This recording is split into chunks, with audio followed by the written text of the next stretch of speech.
Right now, we're seeing the effects of long-standing psychiatric conditions in the culture at large.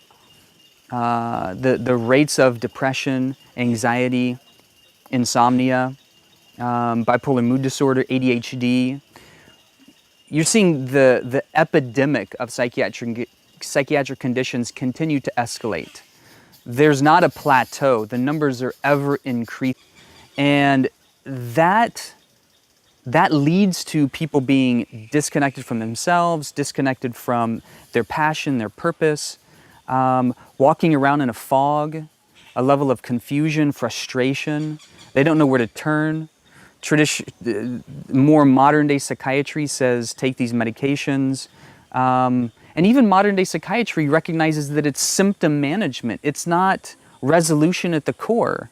So when you go see your psychiatrist is not going to say, this is going to cure your depression. It would be wrong to say that, and it's actually malpractice to say that.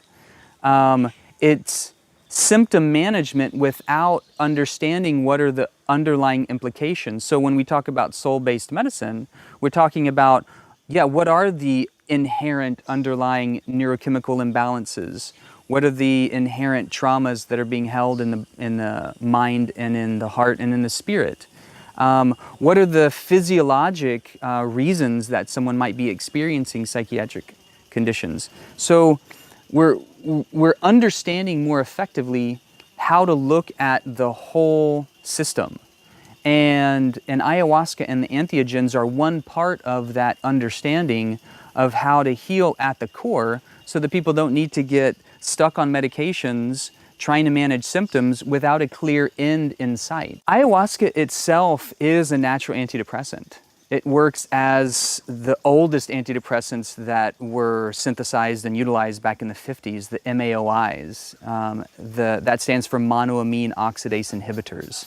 So the monoamines are the neurotransmitters. The monoamine oxidase is the enzyme that breaks those down.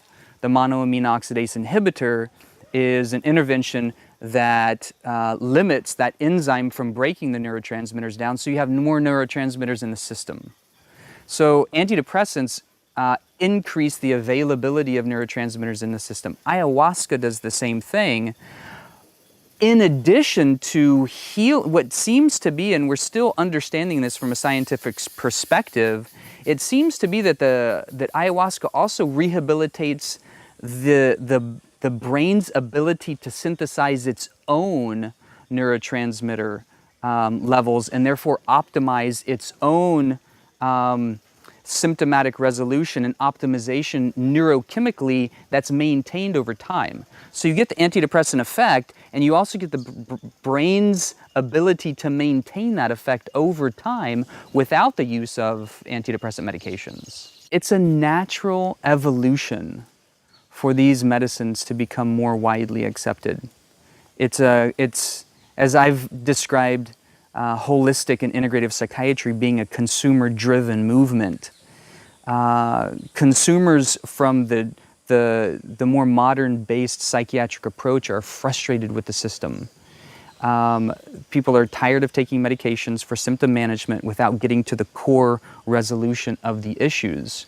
So people are demanding a more effective, broad-based, and therapeutically core-centered resolution of the deep trauma that they've experienced. And so it's a natural evolution for the entheogenic medicines, particularly ayahuasca, to dovetail into that model, because these entheogens do the same thing that the consumers are desiring to experience, that we as a humanity are desiring to experience. People are desiring to get more connected to Mother Earth, to one another, to community-based interventions, to a right way of living in the world again. And these medicines that have an extraordinarily high benefit to risk ratio, when we as physicians are assessing new interventions, we look at the risk-benefit ratio. And these medicines, when held in a good way, in a traditional setting, with proper screening and proper supervision and proper preparation and proper integration of the experience, these medicines have an extraordinarily high benefit to risk ratio, which makes me even more excited because I've seen so many people get so profoundly benefited by using and experiencing these traditional medicines in this type of framework. Psychiatry's roots are in soul-based medicine. Psyche means soul. We've translated it in our day and age to mean mind, and largely those two go hand in hand. But the mind is only one aspect of the soul.